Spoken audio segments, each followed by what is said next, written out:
یہ بات جناب مسلمان کے پاکستان کے مسلمانوں کو سمجھ کیوں نہیں آتی؟ ہم جناب بات کریں، لوگ کچھ فنڈ دیتے ہوئے بھی ڈرتے ہیں، جناب میرا نام آگے نہ آ جائے، ایجنسیوں کی نظریں نہ پڑے، جناب پھر ایسے نہ ہو کہ ڈالے آ جائیں، دروازے بجیں اور جناب ہمیں وہ ہراسمنٹ کریں اور فلاں میں کہا جناب اے گل ہمارے سارے نہیں سمجھ آ رہی۔ وہ نقاب پوش یقیناً ویڈیو آپ کے سامنے سے گزری ہوگی، نقاب پوش جناب ٹی وی پر بیٹھ کر انٹرویو دے رہا ہے کہ تاکہ اس کی شناخت برقرار رہے۔ میں نے کہا جناب ماں آئی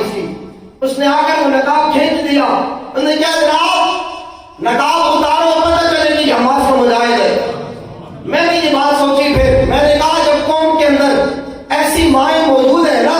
کفر جناب جتنا مرضی دل لا رہے، محمد بن قاسم نے آ کر رہنا، صلاح الدین ایوبی نے آ کر رہنا جناب۔ ہاں جناب ہاں ایسے حضور کے غلام پیدا ہوتے رہیں گے،